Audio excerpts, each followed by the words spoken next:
Shalom, bien-aimé dans les Seigneurs. Shalom, partout, Bozolanda Bisso, to pesibino mbote, nabandaku, sikanyoso, nzambe, apambola bino. Shalom, shalom encore, bien-aimé dans les Seigneurs.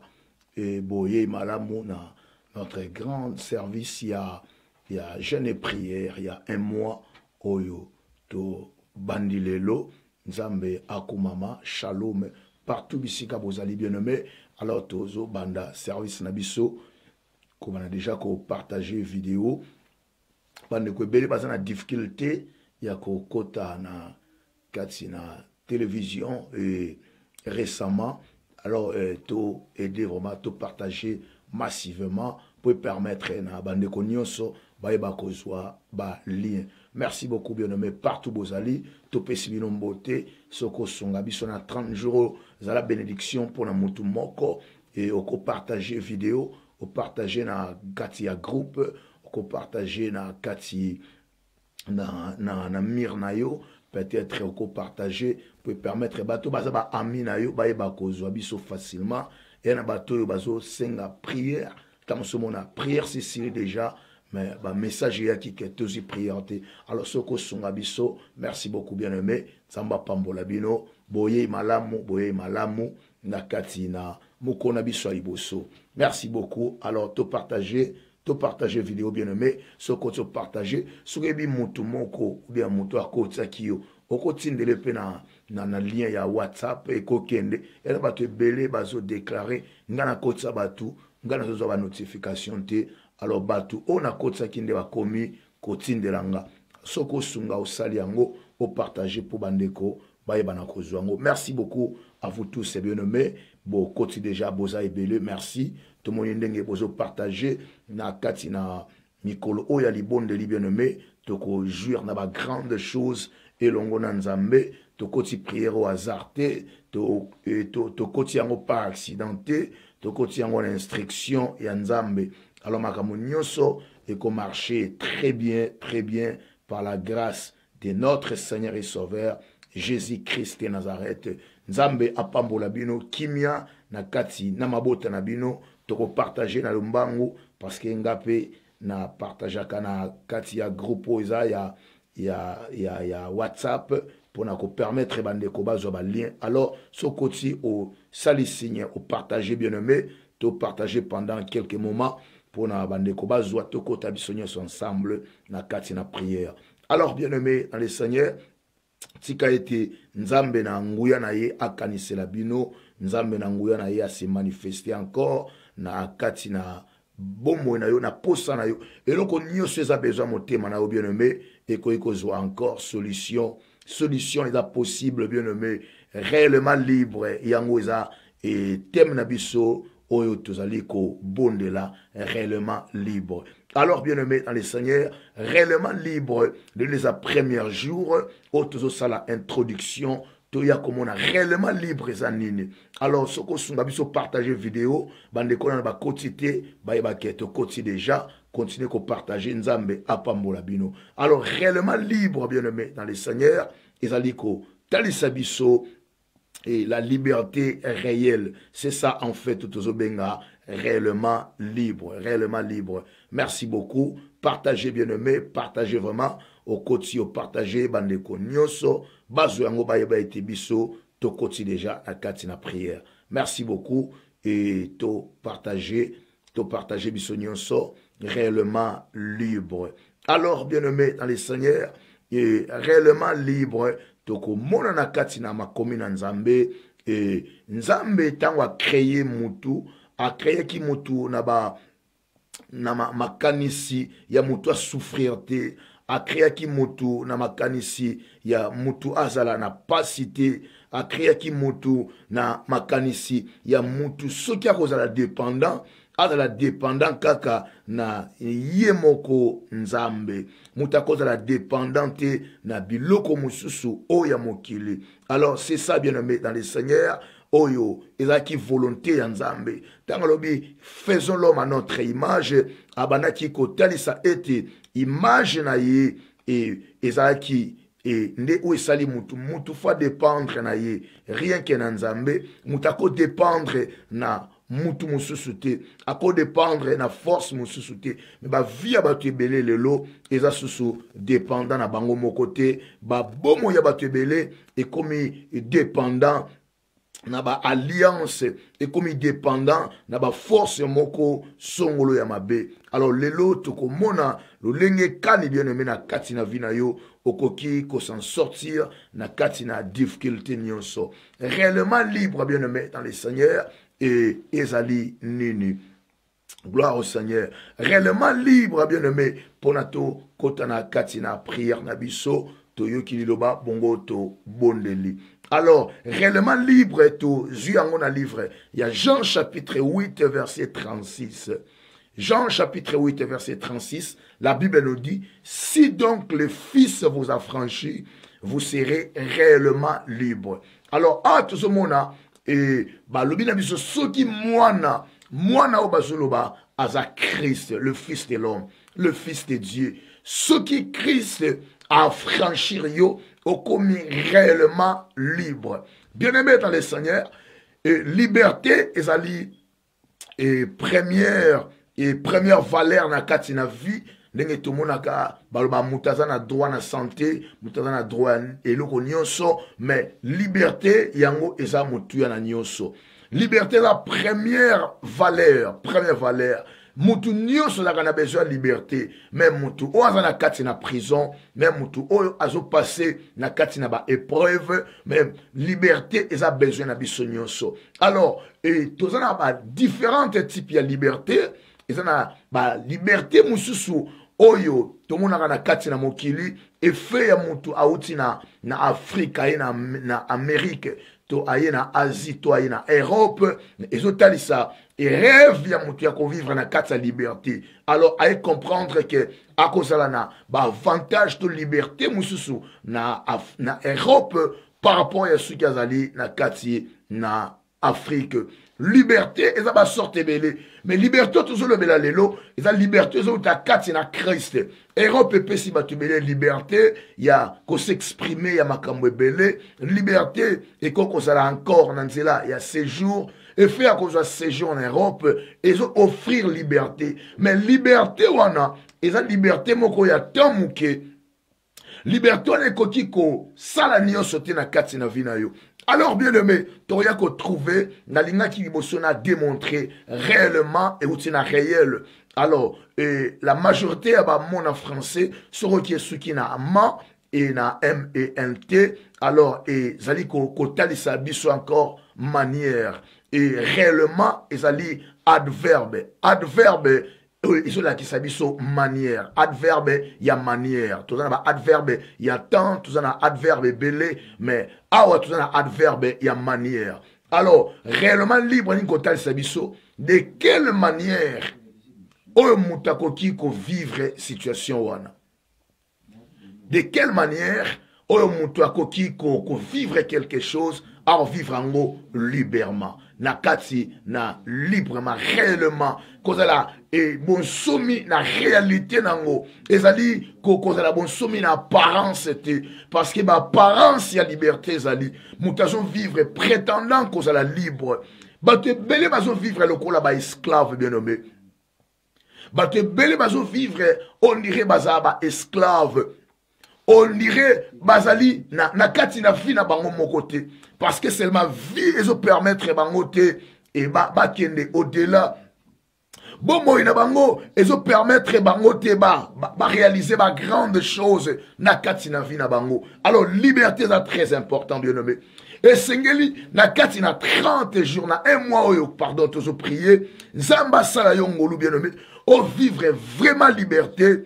On vivre liberté na kati na bon somi nango na kati na étape nango mobimba. C'est ça même but ya prière na biso. Alors bate belé bazo vivre na illusion ya liberté mais baza liberté bien nommé. Tout ce monde bate belé baza privé ya makambo belé baza privé même ya liberté même na ba pays oyo baza libre. Alors ko vivre na situation moko où ils permettre yote o se réjouir et ça manque ya liberté.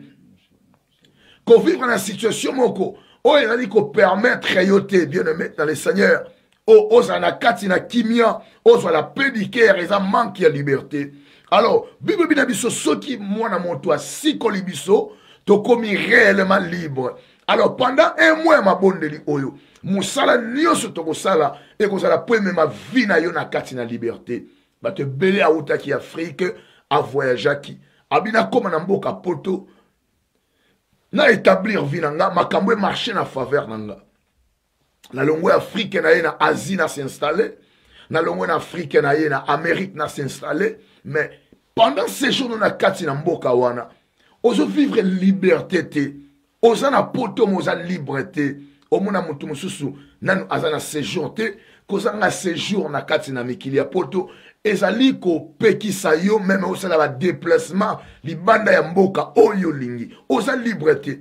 Au continent mboka moko. Bible dit tous les lieux qui foulera la plante de vos pieds, je vous donnerai en possession. Alors yoza na kati ya mboka wana o foulé yango makolo, mais mboka wana ozionga en possession te. Alors bien aimé, oza liberté. Oza liberté ya ba mouvement na yo. Oza liberté ya ko réaliser makambo ebele. Parce que manque ya titre à séjour bien aimé. Et quoi empêcher yo makambo ebele, et quoi empêcher yo osala ba grande chose. Ça dépend du pays où vous avez un séjour, vous avez un moussala, mais vous avez différent. Vous avez différent, bien aimé. Et le qu'on a dit qu'on stabilise via Montuna, quand il y a Occident, il y a les à séjour. Séjour est important. Vous avez prié Nabi Selongo, vous avez des difficultés, il y a dossier administratif. Titre à séjour, vous avez dossier c'est Koufa. Alors, ils ont tel service, vous avez liberté. Vous avez liberté, bien aimé, dans le Seigneur. N'est-ce pas?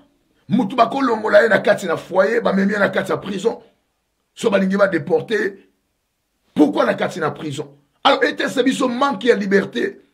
Manque ya liberté. Ozo vivre na kati na mboka wana. On y a ti makolo na kati na mboka wana. Mais oza na ba avantage mususu te o bato ba na séjour bazanango. Et ça manque ya liberté. Et quoi impacter vie na yo négativement. Makamwe belé mo yo accomplir en ezate. Liberté, bien-aimé dans le Seigneur. Ozo na kati na moka. Ozo vivre peut-être aussi ces jours na yo. Mais na domaine ya libala, na famille na bino, botika na ko réjouir na ngote. Et ça manque à liberté. Liberté dino yo so prétendre ozo vivre. Tant ozali na mesure te ya ko réjouir na kati na relation moko oza nango. Comment ozo loba oza libre? Tant na makoti ya ko vivre ba promesse sans amener nyo sauter na kati na vie na yo.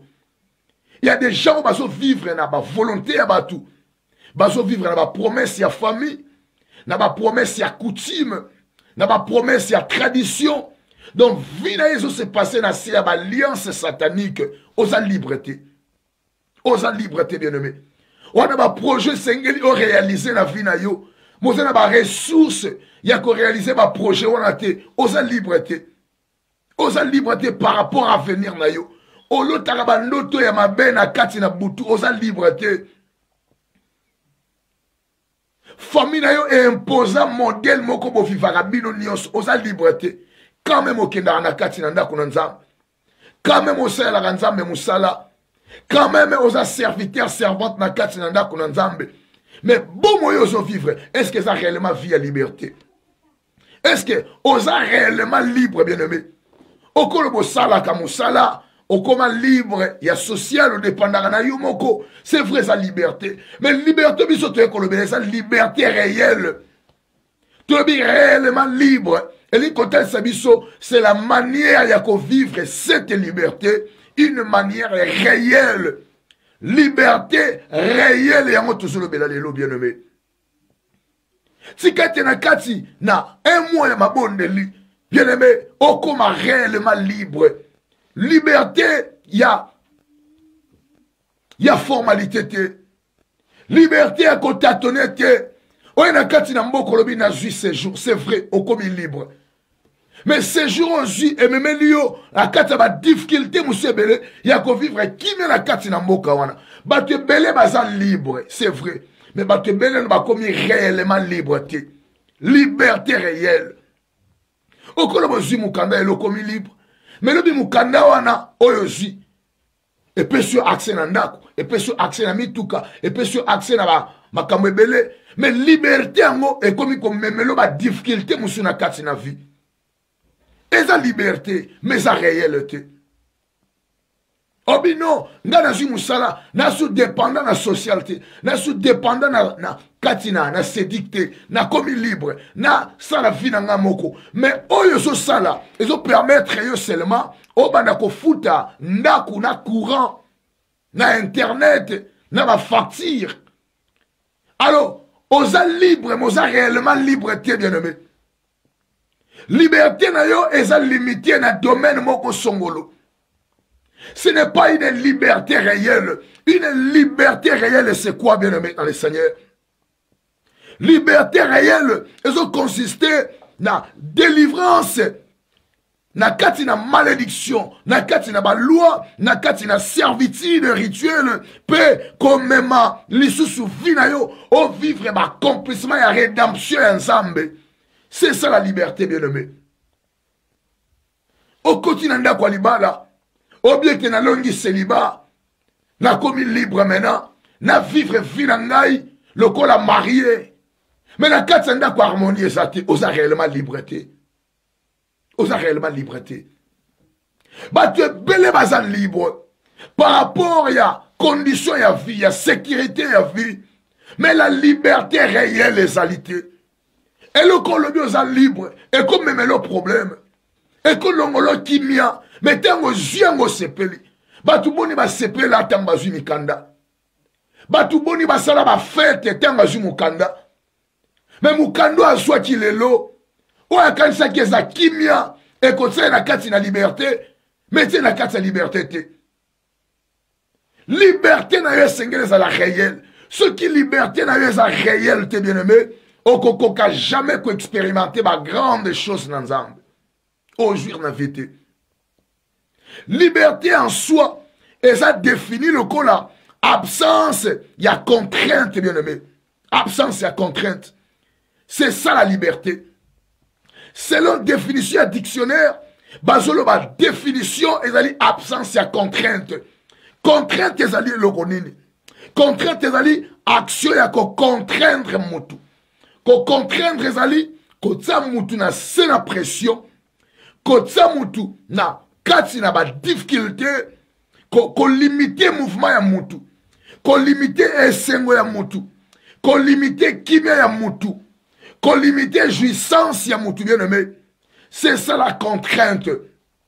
Alors liberté ezali absence ya contrainte ezali comme mayo au vivre bien aimé na se à contrôle yelo comme côté. Au vivre na se à restriction mon côté, c'est ça la liberté. Mais ba te ben na kati na vie na bango, bazo vivre liberté oyote. Comment bazo vivre liberté oyote? C'est parce que bazo vivre na kati na inégalité. Bazo vivre na kati na trouble. Ba tu combien ba koma na kobanga. Ce qui est comme butu po ke kolala. So butu ko ki po ke kolala so banga. Maza chrétien yamba Yesu na vie na comme Seigneur et Sauveur. Adana kati na kobanga. C'est parce que butu po na ye eza image ya mabe. Butu po na ye ezali état ya oppression. Butu po na ye eza temoko difficile. Butu po na ye ezali temoko ya horreur. Butu po na ye eza moma moko oyo ya ba souvenir ya mabe na kati na vie na ye. Mutaza chrétien zo kenda kuna nzambe mais na komi liberté. Na komi réellement affranchité bien aimé. Liberté to li koloba et ali o vivre ma promesse na nzambe. Bilobi o konda mutu mokila te ba chrétien belé ba zo vivre la tête te. Ba zo vivre na kati na ba désavantage. Ma commune nzambe pesi biso promesse ya peu. Osa mwana nzambe ozo vivre na sanctification. Osa né de nouveau. Osa rempli du Saint-Esprit. Mais qui mieux a na motema na yo? La paix ce n'est que quand tu pries. Au bon de l'ozu kimia. Au adore ozu kimia. Mais réellement na kati ya motema na yo. Ou na kimia te. Ce n'est pas la liberté. La liberté, bien aimé, se manifeste en l'expression de la paix. La liberté, ce n'est pas forcément la joie, mais la paix. La paix et la joie, bien-aimé. Ba Christou boni bazana kimia. Batu bonio bazo bonde lanzambe bana kimia na mitema na bango. Alors, tengo na kimia te na motema na yo, en quoi osa libre? En quoi osa libre? Tengo oso kwa expérimenter kimia te. On a assez à contrainte, alors tu n'es pas encore libre, bien-aimé. C'est ça, la liberté réelle. C'est-à-dire qu'on vivre liberté na kati na mobimba na yango. Qu'on vivre liberté na totalité na mo. C'est ça la liberté réelle et la liberté totale. Liberté réelle et la cause à la indépendant. Il y a un système, il y a famille. Quand on est indépendant, il y a une alliance, il y a famille. Il y a une loi, il y a famille. C'est ça, vivre une liberté réelle, bien-aimé. Molingami Ajezo Kende. Molingami Bamboule Zokende. Toyaki na poto. Toyaki vivre. Mais ma kamebe ma tebe de paix na poto. Nana viva liberté te.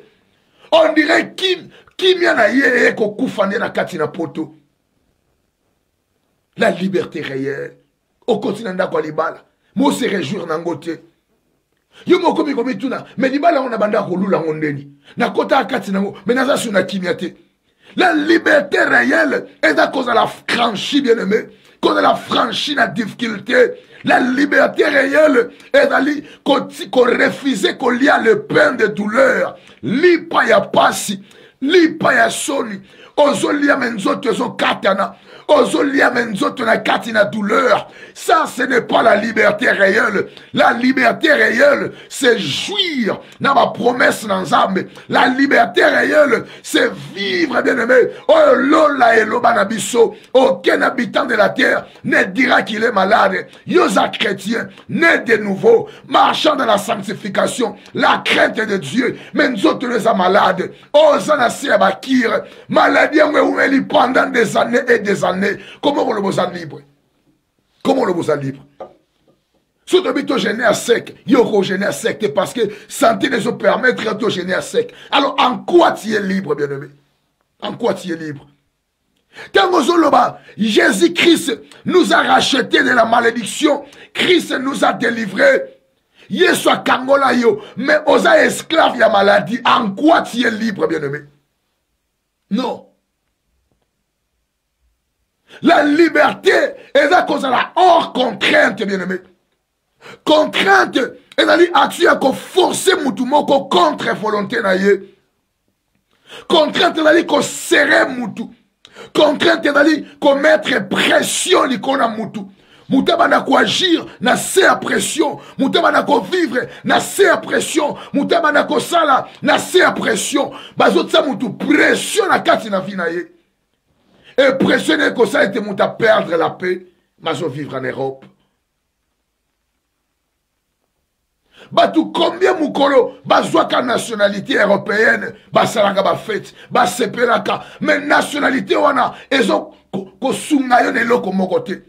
T'es nationalité neye, makambu, et comme une facilité pose une nationalité, c'est vrai dans la droite de mon européen, c'est vrai dans le titre à séjour na yo, oza mundele na mukanda.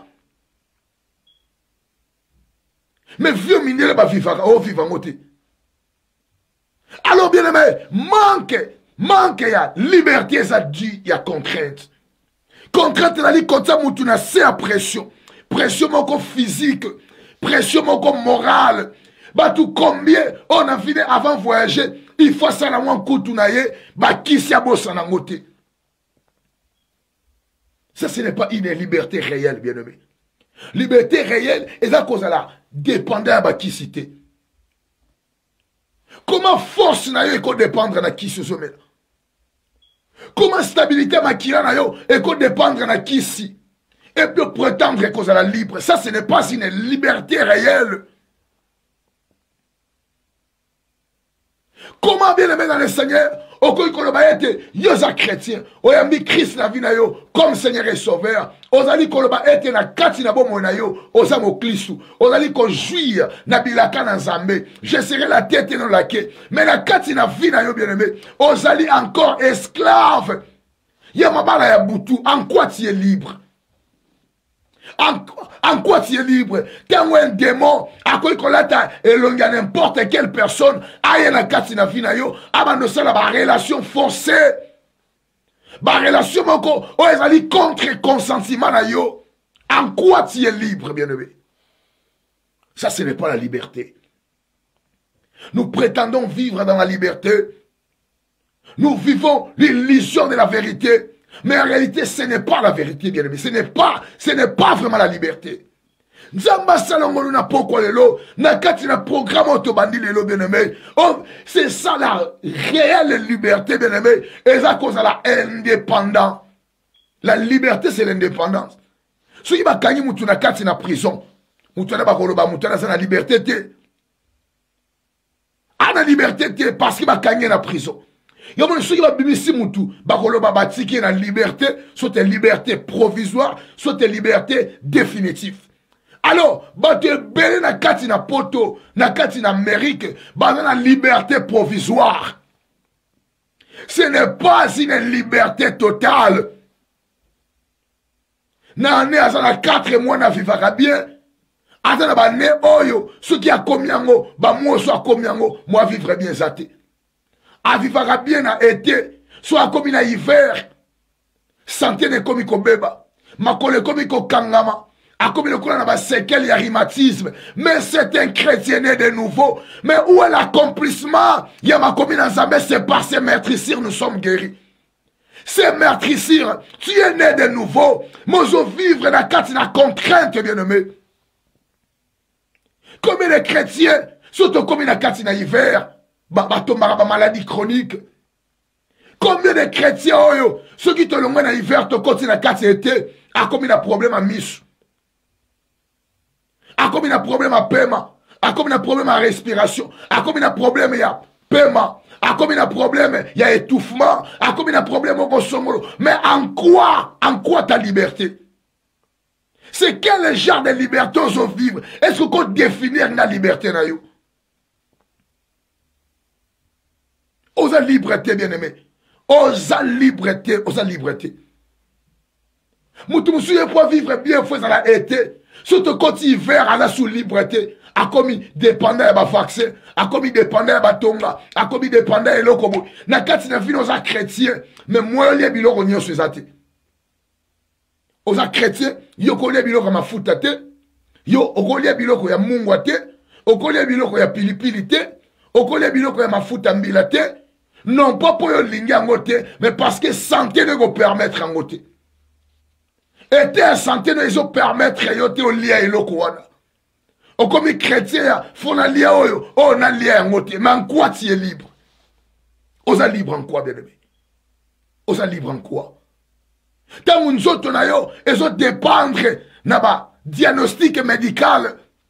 On a rendez-vous comme il simba mutu. Examen rendez-vous c'est la monde tiba na ba c'est l'examen d'état. On y va ceux qui changent mes amis. On a chrétien aux malade. Mais bien c'est passé meurtrisseur que nous sommes guéris. Nous allons vivre dans ce yaba kisi. Nous allons vivre dans ce yaba kire bien mais en quoi ta liberté? Non. On a katina poto au salaka mais aux alokola mutu a salaka te. Okendaka musalo bimi tongo songi butu mais aux alokola mutu a salaka te. Musala na yo et so contribuer na ba rêve no en quoi? So batiki le musala na pendant 20 ans, pendant 30 ans au salani, au gotongani. Mais où est la différence, bien aimé? Na kate ba sugi mutazo sala. Azana makoki a ko réaliser makambo mutazo salate a ko réaliser ngote. Mais na mutumso alia ka sédic, alia ka social, alia ka chômage, afanda na ndako, mazo s'en sortir mieux que par rapport na yozo sala musala. En quoi ta liberté, bien-aimé? En quoi la liberté? Je veux savoir en fait, qu'est-ce que tu appelles la liberté? Qu'est-ce que vraiment tu appelles la liberté na kati na vie na yo? Domaine ni na vie na yo, et so vivre na kati na liberté. Domaine ni bien-aimé. Aspect ni na kati na vie na yo. Mariage etika la formalité. Kozonga na kati anda ko dali poya ko On dirait baïmère, ou qu'on confronté ma tension ma belle à Katsandaku, on a beaucoup plus à l'aise dans l'Ibanda qu'Enandaku. Mais en quoi la liberté? L'homme quittera son père et sa mère, il s'attachera, les deux deviendront une seule chair. On a attaché au Kitandara ma parents, mais on a l'instant aux Alibanda, en quoi la liberté? Bah tu n'es pas un prisonnier, prisonnier dans mariage, prisonnier dans Katinandaku, prisonnier dans Katia Moussala. Nous autres, c'est comme il y a une douleur, une cicatrice, c'est Nicolas Moussala. Mais Moussala, on a. Rêve, non, ni ne cause à la réaliser dans Moussala, on a. Rêve, ni ni a vu, na yo, au Koloba, rêve, n'a qui réalise à partir de Moussala, boui. Ozo sale belle, ozo lia mouké. Ozo travailler le col à éléphant. Ozo lia le col à fourmi, bien aimé. On dépense énergie, nyonso. Kaga po sanya lo se tonda. Bien mais on dépense énergie nyonso ya moi. Kaga po somba provision futanandako. Ozo sala nini. Ozo sala nini, bien aimé. Où est la différence au bibelobi? Différence au ma commune ensemble lobi. Ozo vivre en mon domaine nini. Au côté liba le CP là. Dépense en mariage, au sait c'est qui kitoko. On a ta foi la malamu. Nuit de noces, ligne de miel, au bouca hôtel, au fanda ici comme on kitoko. Va souvenir à malamu. Mais depuis le long la voix loana bien aimé. Depuis le long la voix loana nuit de noces. Et le on est au marché. Aux chrétiens de nouveau. Moi encore na katia ba lié à libota. Bah tu n'as failli un problème à secret. Yo pour un problème à secret. En quoi tu es libre? En quoi tu es libre? Na fini bilo comme ça ko tika la ko li angote. Bilo comme ça ko tika la ko goûter angote. C'est parce que santé n'a se permettre yote. En quoi tu es libre? En quoi tu es libre, bien aimé dans le Seigneur? N'a tel sur la peau quoi lelo. Liberté to loba. Et la liberté t'es à des jours non. Et la liberté absolue. La liberté totale. Oh, c'est la libre qui si na kombo na Yesu. Oh, c'est la libre maladie na kombo na Yesu. Libre la douleur na kombo na Yesu. Un chrétien qui croit en Jésus-Christ. Oh, a confessé, c'est par ses meurtrissures nous sommes guéris. Mais lui-même n'est pas encore guéri.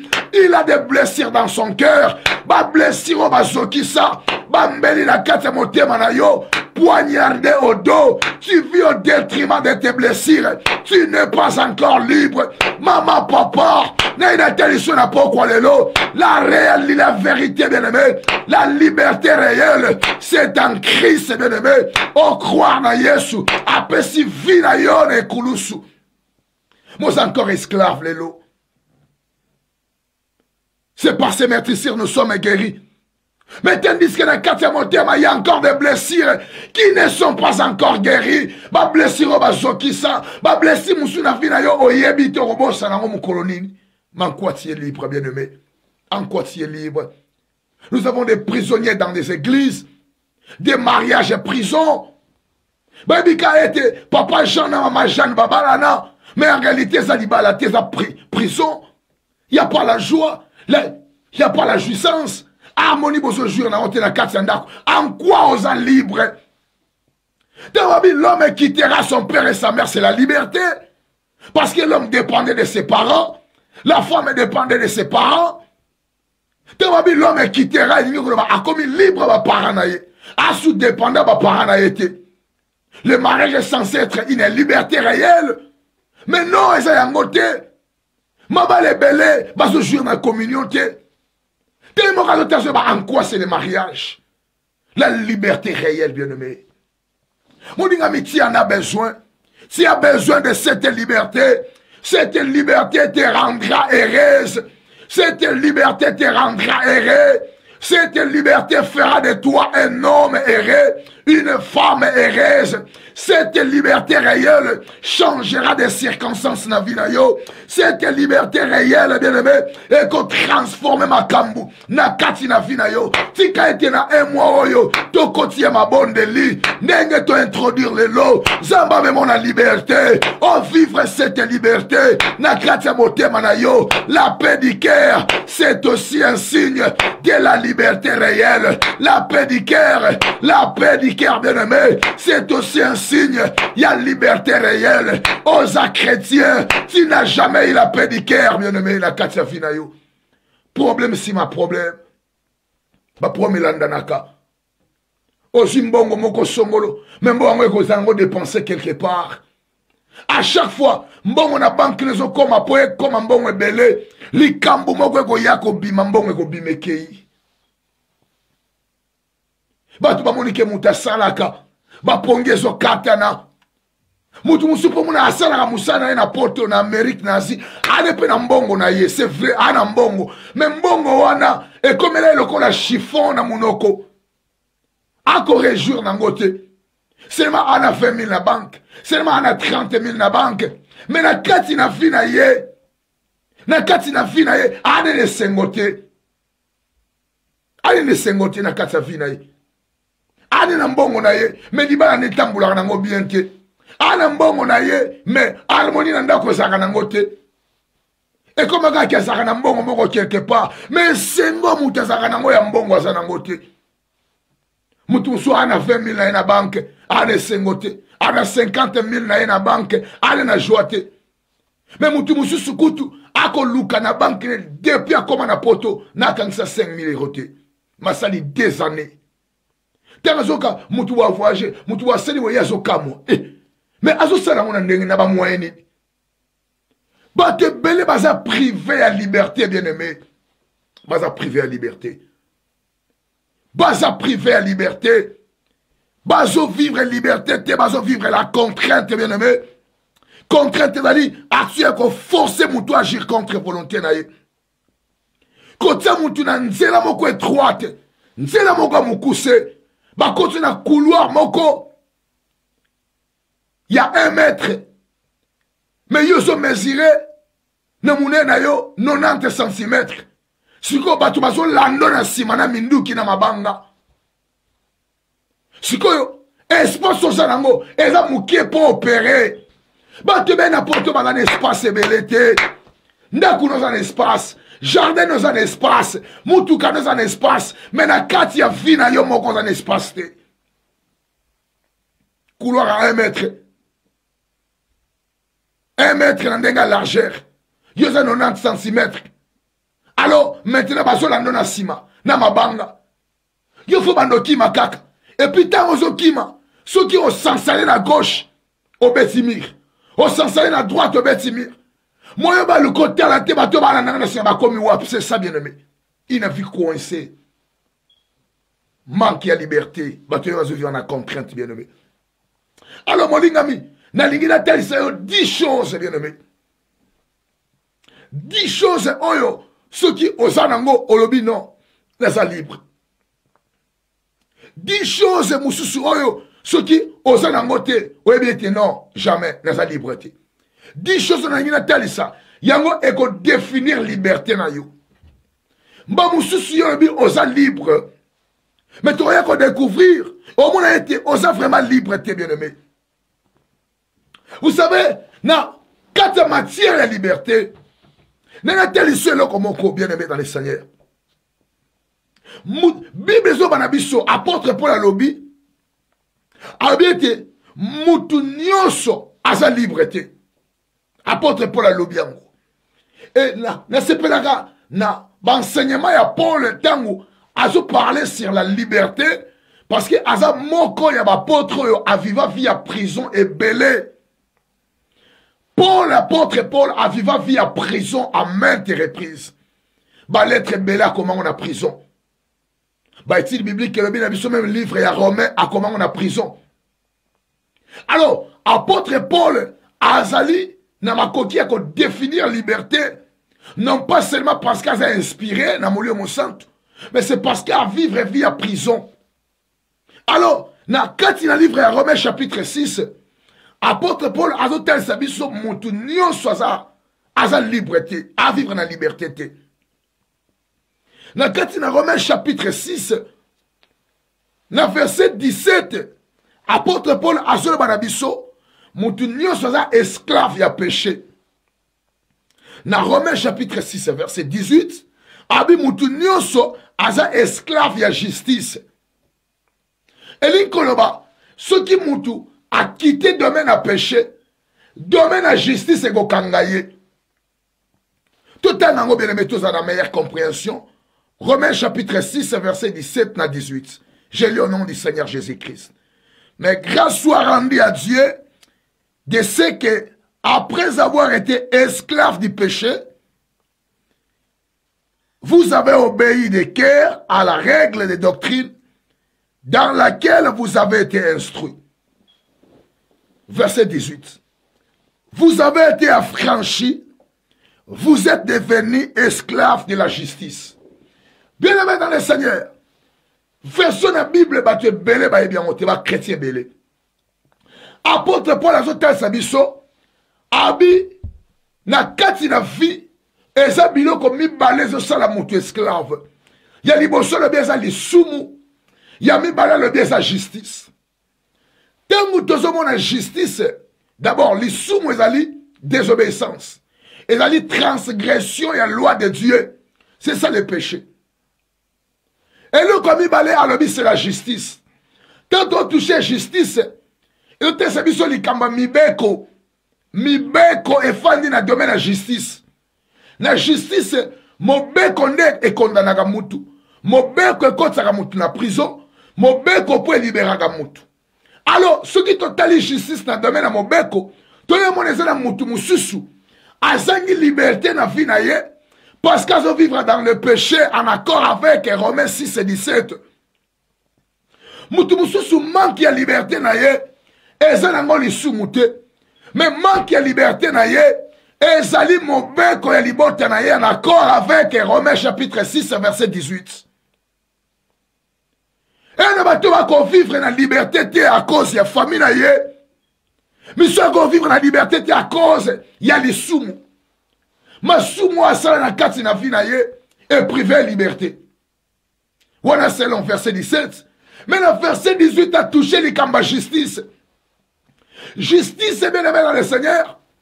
Ezali esika ya mibeko. Justice, c'est l'ensemble des lois. C'est l'ensemble des règlements.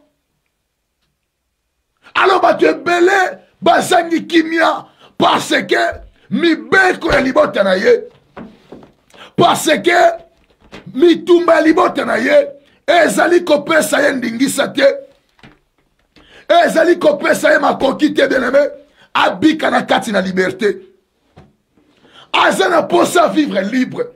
Mais le kati ya libota na ye. Ezana loi moko. Oezo sa la justice. Mwana mwasi. Akoki kobala te. Soki abali. Akobota te. Soki aboti. Akosepela te. Kati ya libota na yo. Mwana mobali. Akosepela te. Akobala te. Aboti. Aboti libanda bala bangote. Soki abali. Akoza na difficulté na kati na vina. Si libale weko kabwana. Bien aimé. Ozali esclave. Ya justice. Toza esclave ya péché. Ozali esclave. Ya lisumu. Toza esclave ya mibeko ya libota na yo. Mibeko nini o etambusaka libota na yo. Bato ba viva o ba mema makila na yo. Batembo na sena mibeko nini.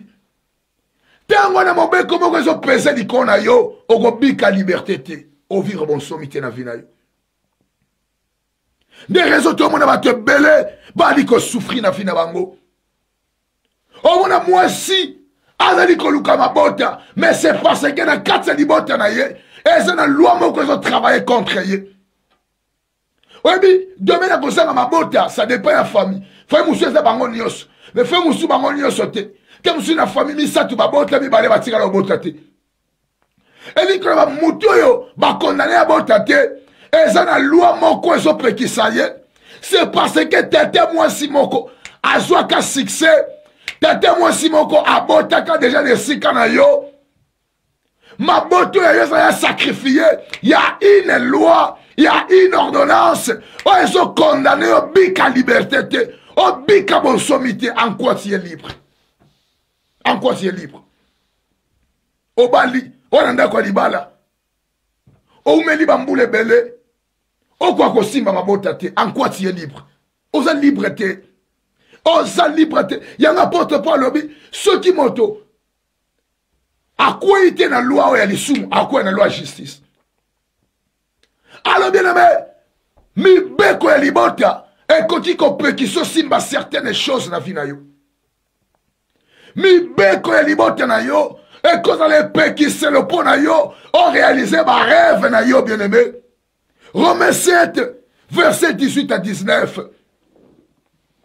Et la loi ils ont travaillé contre yo, tu n'es pas libre bien aimé, aux liberté.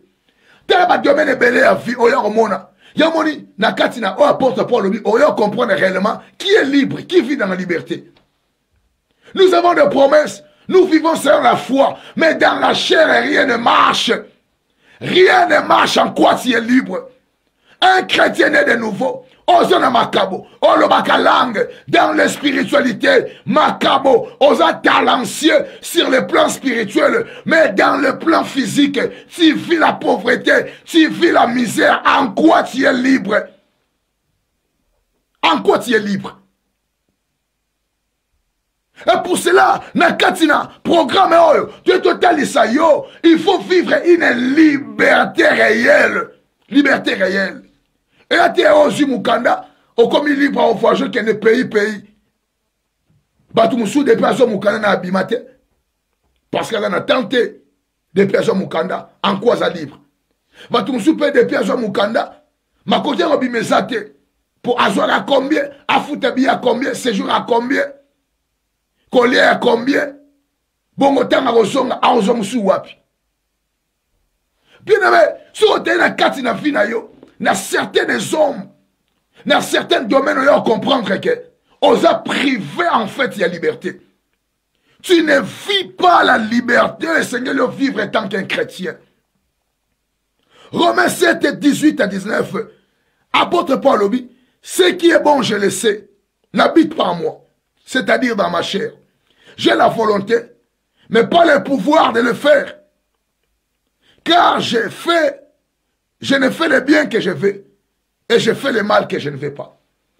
Ah ouais, na kata confusion. Azoboya mabe, mais le quoi azoboya, yango asalam. Et le quoi lingi, ako salangote. Ba chrétien combien ba vivre la version na vie na bango. Ma kambo lingaka na vie na ye, atika la vivre ngote. Mais oya boyaka, yango de komelaye. La bonne santé, atika la vivre ngote. Mais viens à l'hôpital, rendez-vous, spécialiste, yango zo vivre na vie na ye. Osa liberté bien aimé. Oui, oui, tellement lobby réellement libre. Et l'incolba, mutazo bika penza oyo liloba nzambe loba naza mwana nzambe na kopambola ma nazo bika kopambola ma. Naza mwana nzambe abi na pesi bino kimia lokola ya mokilité. Nazo bika pe na kati na kimia, c'est ça la liberté réelle. Apôtre Paul lobby makamala muna yebiango, mais ça kati na ngati. Na ko sala ngote. Ya malamu ba rêve. On a zo kanisa. Abi, nazali na volonté, mais nazali na pouvoir. Et la liberté, c'est le fait de vivre. Koko vivre puisse. Et non pas seulement volonté na yo, mais qu'on a pouvoir. Ya ko exécuter volonté wana.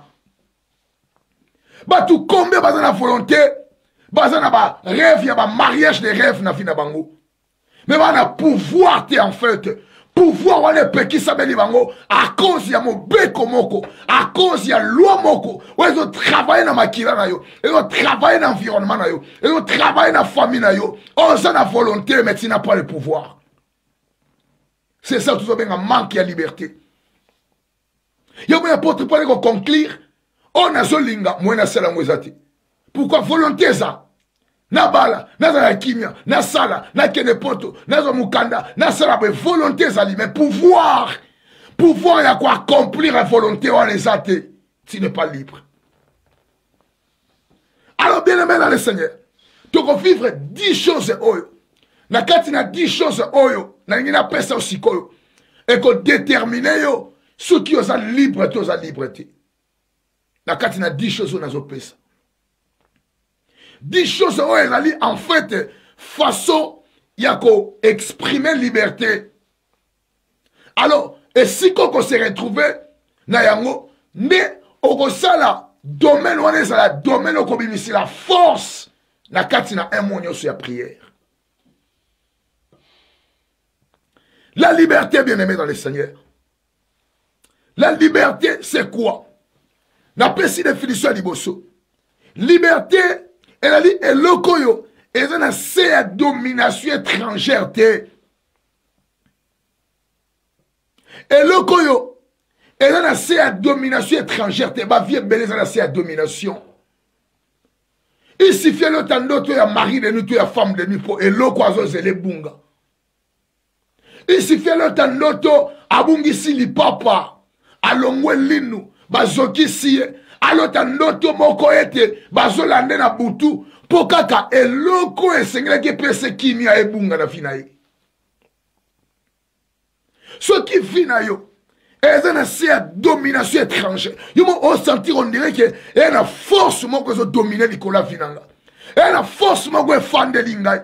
E na force moko zo régner likona nga. E na force moko zo imposer nga ni na sala. Bien aimé, à partir, il y a définition qu'on t'a dit, ce sont libre, tous à liberté. Bah, vieux belé, elle a essayé ma domination étrangère.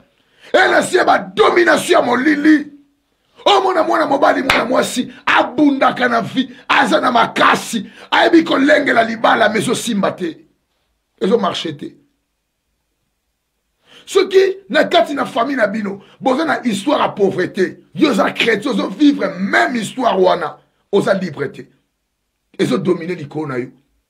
La famille, ils ont une histoire, il y a polygamie. Tout le monde a ils ont vivre l'oko wana. Ou est ça les magana famille na bino. Et ça évident, c'est clair, la botali ça. Ils ont vivre la liberté.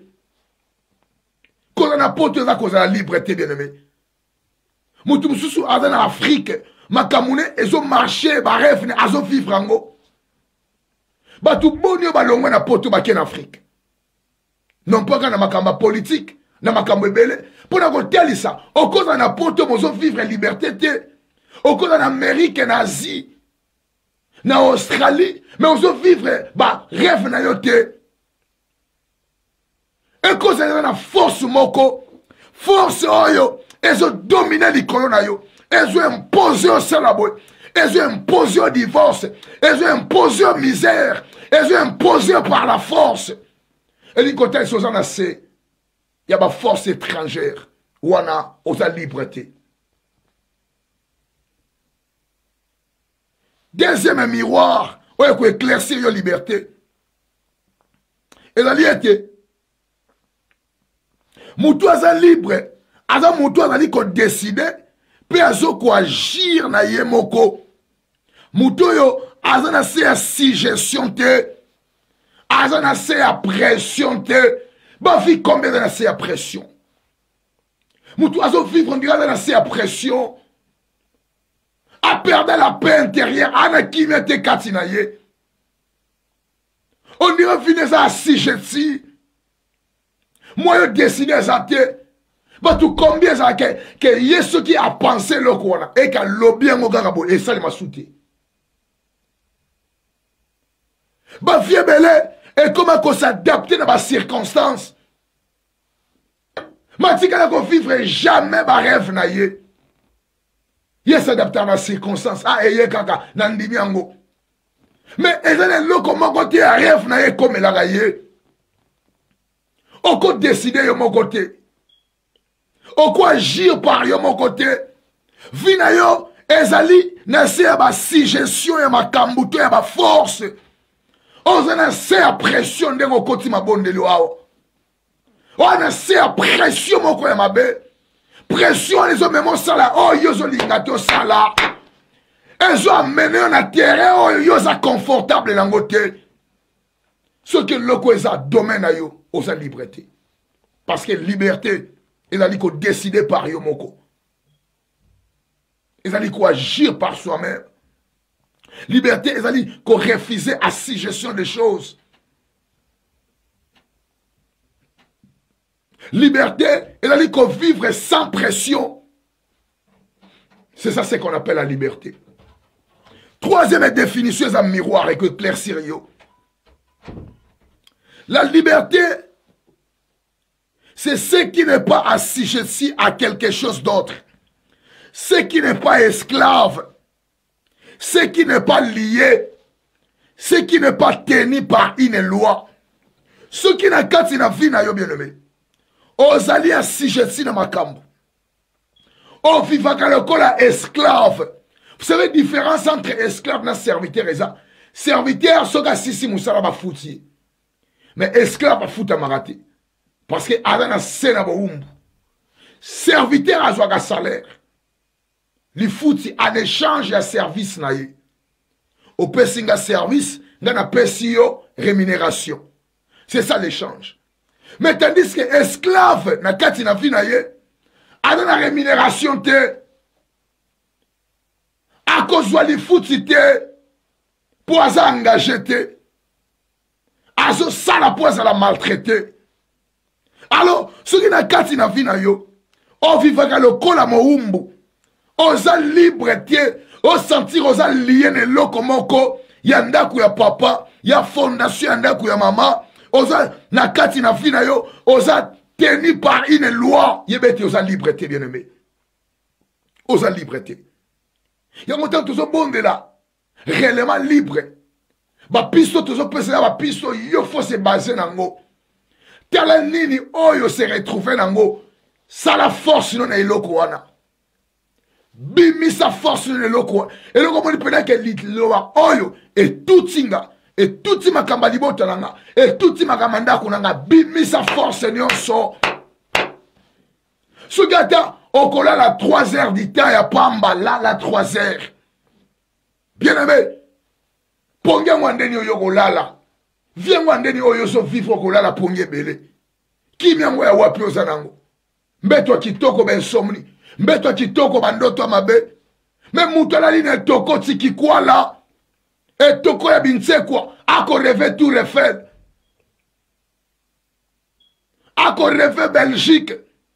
Ako rêve Londres. Malali ne toko. Amona moka na ba photo.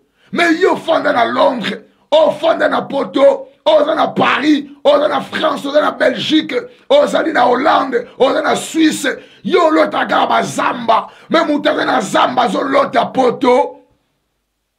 Oza lié quelque part. Oza teni na loi moko bien-aimé. Oza teni na loi moko. Loi moko, ils ont retenir yo. Et c'est très important, bien-aimé. Quatrième miroir, bien-aimé. Ils étaient liberté. Ils ont représenté obstacle. Et loko yo bazo limité accès nangote. Bazo limité passage nangote. Puis bazo limité circulation nangote. Ce qui n'a kati na vie na yo. Bien-aimé dans le Seigneur. Ozana ba obstacle belé na vie na yo. Ba obstacle ngo ezate ke ezalaki si ma un jour esili. Non. Ya yo comme na ba obstacle ya vie. Et loko nyoso malamu soge ye liyo na ba obstacle nango. Obstacle en soi eza mabete. D'abord, l'homme se découvre devant l'obstacle. Mais ce qui est comme na vie na yo mobimba obstacle na obstacle. 20 ans na ba obstacle. 30 ans na ba obstacle, non. Non. Osa liberté. Moumbu, esclave bien-aimé dans le Seigneur, avivaka via ba obstacle. Ce qu'on dit obstacle, pendant 2 ans, et si on comprend. Pendant 5 ans, on comprend. Mais il y a comme un obstacle à vie. Et le bilan comme si la famille na binoyo, moutako akole kangwa zate, obstacle à famille. Famille balonga na boye mena eloko boye obstacle. Non, aux liberté. Vie à liberté, ça une vie sans obstacle. C'est vrai. Na kati na victoire. Victoire, mon côté, ça sans obstacle. Au coup, manango. Pour longa, faut kuta na ba obstacle. Au surmonter ango. C'est vrai. Tant au surmonter ango, ba obstacle, wana esili. Et longo na nzela na yo, au komi ko vivre mena kimia. Mais ceux qui n'ont pas eu obstacle tellement libéré là, non, la liberté réelle ezali absence obstacle. Au vivre un obstacle, au yepoto nyokwami, au réussir. Ah, mais yo depuis au yepoto minyoko na minyoko. Batumsuba comme on a intention de dire na Afrique azalaka bien. Na Angola zaki ko prospérer. Na Congo bana ko prospérer. Na Brazzaville bana ko prospérer. Tango na poto ko simba lisusu te. Non. Non, ça ce n'est pas la liberté. Alors, bien aimé dans le Seigneur, ce qu'on a vu, on a un obstacle. On sentit que l'accès est limité. Passage est limité. Circulation est limité. C'est-à-dire, moyen circuler au délai, ma rêve n'est athée. Moyen circuler au délai, aux hommes des athées, bien aimé, aux liberté. Pour en cause libre, tant circulation est limitée. N'espère pas tout le monde, tant que vous êtes en prison, vous avez pareil, vous avez le code. Vous avez pékissé, vous avez comme un aéroport, vous avez comme un port, vous avez comme un frontière. Si vous avez un moutou, vous avez le code, vous avez vous kessé na nini. Vous kessé na nini. Moutou outi na tribunal bakati makambu oke batiki mais na condition que moi comme un aéroport azate moi comme un port ezate moyen abima libanda frontière ezate na moutou wana oyo asali likama bakate li bongo na yo oyo asali likama te bon vivre sort moko alors en cause libre et sa liberté à cliché de belé et sa limité bien aimé et sa limité. Passage nous a limité. Accès nous a limité. Bah limiter le accès bilor musoko salamote na vie na yo. Alors bien aimé, miroir mususu bien aimé dans le Seigneur. Miroir mususu ya kati na vie na yo ko yeba soki oza libre toza moumbu. Ezali ete liberté ezali eloko eza entravé te. Et le quoi ils ont empêché, ils ont libre na mouvement nango. Et le comment côté ils ont gêné mouvement na yo. Et le comment côté ils ont gêné mouvement na yo. Au progresser. Au côté mon bongo, ils ont 50 bongo capital. Ah, capital en combien 5 000. Dans la 5 000 na kati nanga. Na tsa on a kati mon bongo wana et marché kei. Ça veut dire bah faire nangai. Et ça gêne tes mouvements, mon côté, ils ont gêné, va faire nanga. Mouvement, mon côté, ils ont gêné, prospérité nanga. Mais ils ont bon côté. Non. Ils ont bon côté. Combien on a combien 5 000? On a 5 000 à Maboko et Dindi. Moutoumoko face à la boy. Échange, ma caboison, on a combien 3 000. 3 000 épées, sami. Ba meli. Oui, esclave. Asalaka 100 cas de salaire. Azobimisa force. Oh, Moutoumoussa bimisi à tongi immeuble. Moutoumoussa bimisi à sombi moutuka. Moutoumoussa bimisi à sombi terrain. Mais même force on a. Esclave azobimisango. Mais ce qu'elle ne fait les. D'ailleurs, bazo maltraité. Bazo respecté. Bazo foutaillé. Bazo tenir dans ma condition moko. Bato ben na poto bazo vivre boy. Azamo umbu, mana poto. Bien aimé, là on a katina. Moi, ma bonne deli, tout bon de l'ensemble personne liberté, bien aimé. Ouais, bah qui comme marché, t'es marché. Mouvement na yo, et là, comment t'es gêné en gros. Et comme on a mouvement libre. Et là, bah tu vas sarango combien 2000, au bimisi 2000, au sali en simbi. C'est ça, bien aimé. Bah tu vas gêner. Miroir, mon souci, bien aimé dans le Seigneur. 6e point bien aimé, ezali liberté ezali eloko eza interdité. Oyo ezali réglementé te. Pe via mutu wana ezo opéré na se ba restriction te. Omoni restriction ezali koko pekisa accès. Lokola na tango pandémie ezalaki confinement bakoloba ete magasin oyo kofunga makaka ya ba produit ya première nécessité magasin nyonso ekangami wana eza restriction mobeko moko ezopekisa eloko moko efonctionner évoluer et impacter et améliorer, c'est ça la restriction. Na terre ya confinement balobi ke soko ningo bima libanda ndaku na yo bima kaka 2 km. À 2 km, on sera la gymnastique et si on zongi na ndaku na yo. So bakangi au-delà ya 2 km, on a un problème, on a un amende. C'est ça la restriction. Et peu qui c'est l'eau. Na kati na famille na bino, bon va renoncer à la restriction. Ba restriction na restriction. Et là comme bo sala gâté, et là comme bo simba gâté, et là comme bo na domaine na famille na bino marche gâté. Ah wa te bo sala ko simba te restriction na restriction. Et la vient ndenge nini wana. Viona mobimba, yabe peu qui c'est l'eau. Les interdits. Et là comme ba sala gâté, oh bo simba gâté, mais vient ndenge nini wana. Est-ce que wana sa vie? En quoi c'est la vie? T'as besoin de liboke ba restriction. Et ça bon sommité bien aimé. Et ça bon sommité. Une vie libre. Et ça vie ça c'est la restriction te. Liberté dans ba mouvement. Oko circuler ndengo lingi. Oko tambo na 3h du matin. Oko tambo na 5h du matin. Oko tambo na 8h du matin à 18h. C'est ça. Monsieur combien peut qui c'est l'eau? Awa bo esimba kate, mariage longa kate, bandoto kaka ya mabe, tangu butwe yo komi kolala, ozobanga, ba mingongwe kolobela kayo, ba voix audible, kolia kanandoto, tangu mémoire a mutu, ezo se reposer pour et se rafraîchir, ne tangu yo bazo continue ba activité, ma bala ya butu, kolia nandoto, ba injection, bandoki, bandeke bazo ya, butu na yeza butu ya kimiate. En quoi bien les libre?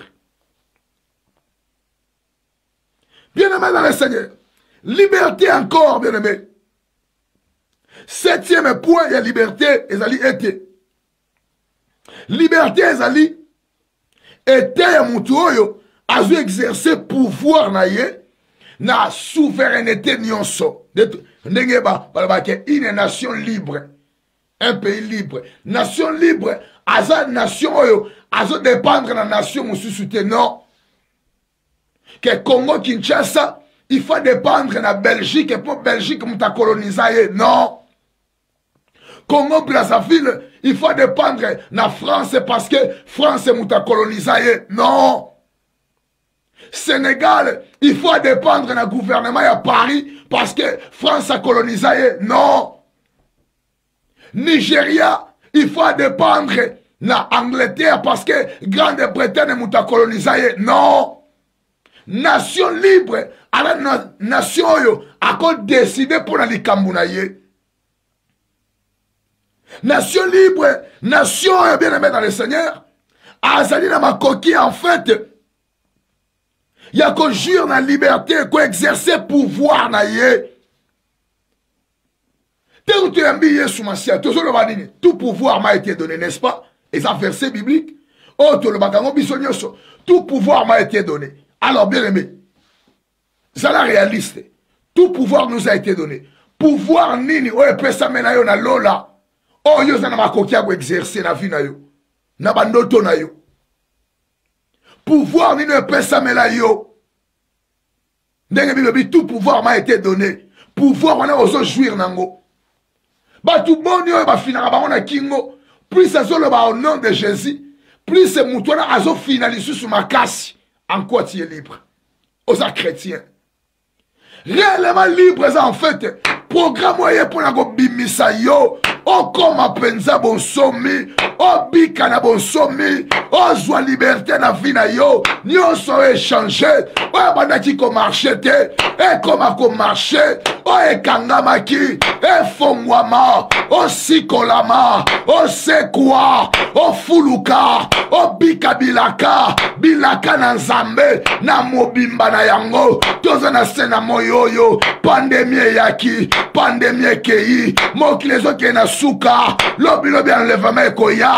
enlèvement ye lelo osali nini na vie omoni nini nini ekokisami na vie na yo yango na pokwa lelo réellement libre na kombo na Yesu bashene nyonso ya vie na yo ekatana na kombo na Yesu nalobi na kombo na Yesu na kombo na Yesu oyaka ndoto oyaka poto ya maladi te oyaka poto bien-aimé ya ba mari de nuit te babala yo na butu te lelo kata yango nyonso ekatana zala libre libéré libéré libéré libéré libéré libéré na kombo na Yesu nalobi na kombo na Yesu na kombo na Yesu zamba libere yo na oppression nyonso ya molili zamba libere yo na nyonso ya coutume na yo oyekanga yo oyevoliaka te oprogresaka te na pokwa lelo ekatana limitation nyonso ya accès ya vie na yo na pokwa lelo ekatana ekweya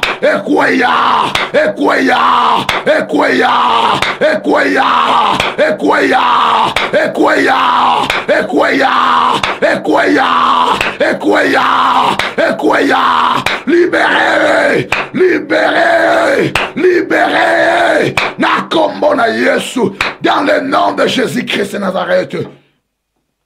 Au nom puissant de Jésus-Christ, nous voulons cette liberté. C'est trop bien aimé.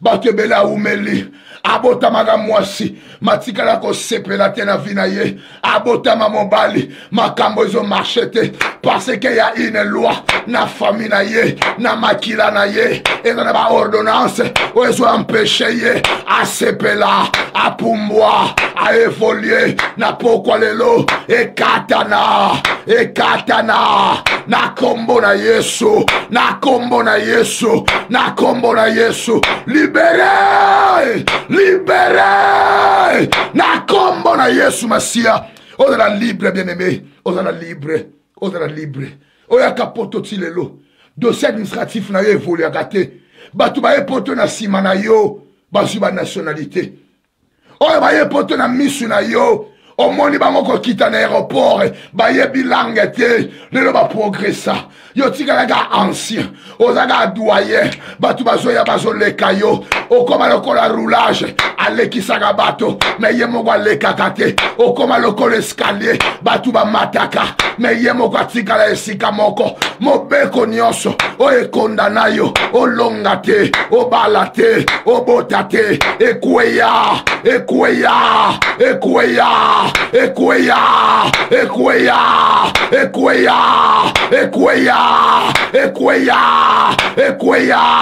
na kombo na Yesu Masia au nom de Jésus-Christ de Nazareth. Tout rebond de la bien-aimée dans le Seigneur car la minute tout côté la prière mais la ligne la 6 bien-aimé ba miroir oyo etalisa yo bien-aimé de tolobi cause la libre et le kola état oyo azo exercer pouvoir na la souveraineté. Tout pouvoir m'a été donné. On a le pouvoir. Je vous donne le pouvoir de marcher sur les serpents. Mais tandis que nandoto yo nyoka swaka yo. Nandoto nyoka melaka biloko na yo. Pouvoir ango ya yo, bien aimé. Okwa ko utiliser ngote. Nandoto yonde ba ibaka. Yonde ba betaka. Yonde ba lisaka. Yonde ba bizaka.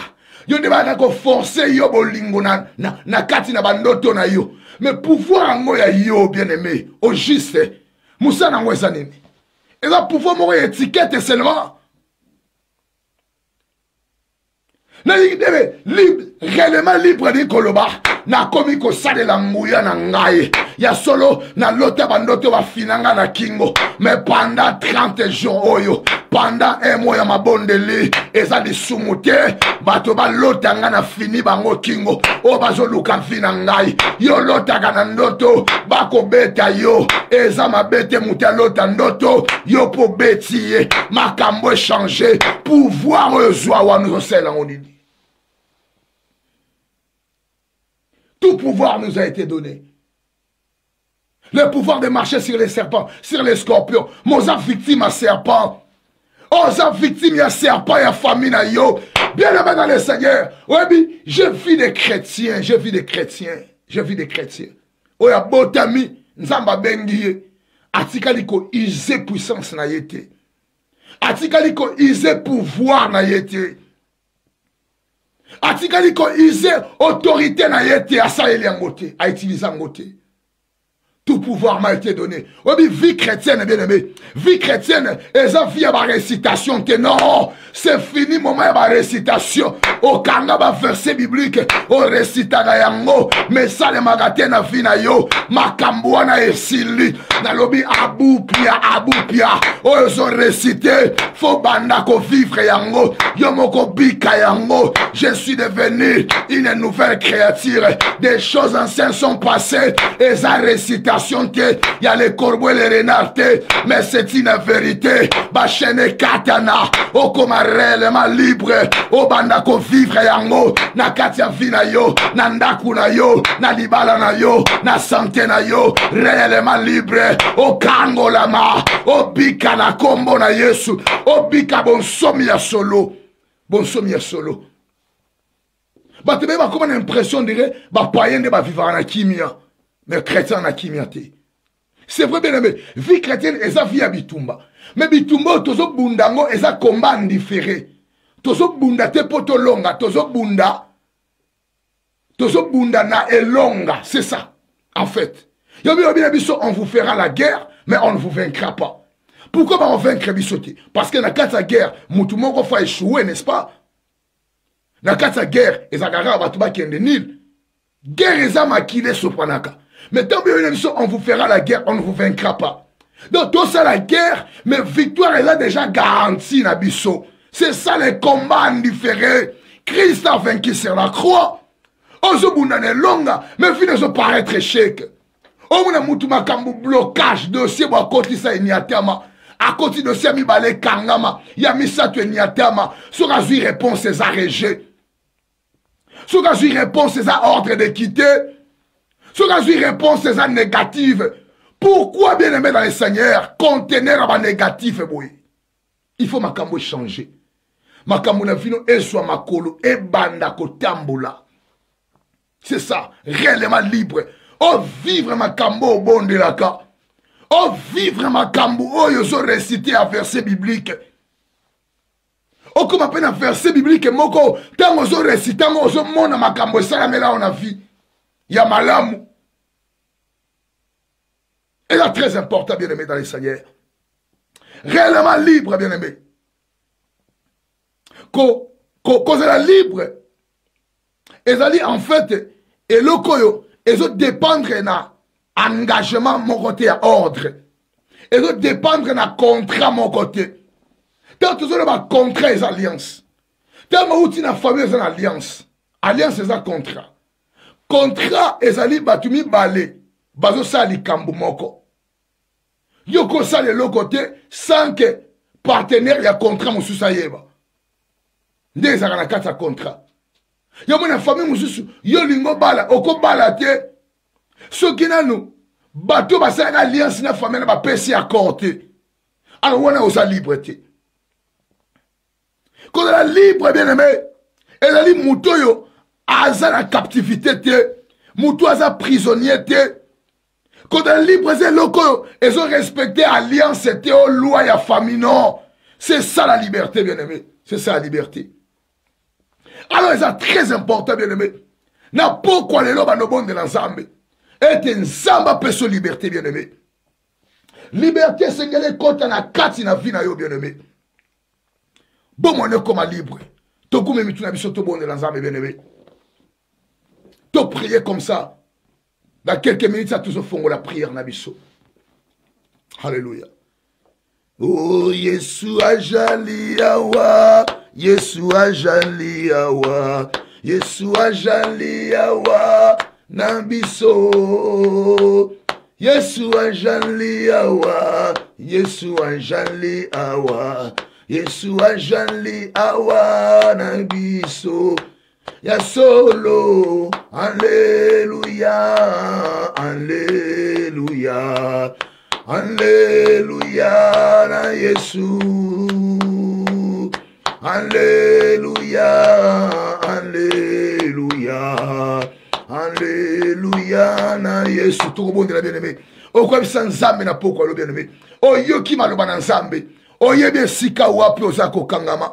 O yebe sika wapi ozo marchete. Yebe bisa nzambe na poko lo. Lo ba Seigneur balingi na sala libre. Mouvement nyonso ya ngai. O eza contrôlé. Mouvement nyonso ya ngai. O yo ba limiter accès. Et si kanyo na koka kokomate. Lo ba nzambe komisanga libre. Bien-aimé. Tozaka na quelques minutes to fongo la prière na biso. Na lingo mi kota na kasi ya prière bien-aimé. O bando bonde na ya liboso senga nzambe ete. Force Seigneur se contrôle kayo. Force Seigneur se limitaka yo. Et limitaka kimia na yo. Et limitaka accès na yo. Et limitaka circulation na yo. Et limitaka ba grande chose. Yebisa nzambe na poko lelo. E banda kokweya. Liberté ba senga kangote. Liberté ba arachaka yango. Liberté na rate. Nzambe pesanga liberté. Non. Liberté ba arachaka yango bien-aimé. Ba peyo to mona ba zoa ba indépendance. Indépendance ba tu ba kufa. Ba martyr à indépendance basali. Indépendance c'est la libération. Libération na colonialisme. Libération na impérialisme. Yo ko bonde le pas nzambe na poko elo. Bando arracher liberté na yo par les faits bien-aimés. Bando arracher la combo na Yesu Masiya alléluia. Au nom de Jésus-Christ éternel. Yahweh nzambe na libéré. Papa na yo éternel. Na bandi ko bonde la nzambe. Na ngwe na yo éternel. Au nom de Jésus-Christ. Yahweh nzambe na bomo. Na bandi ko bonde l'éternel.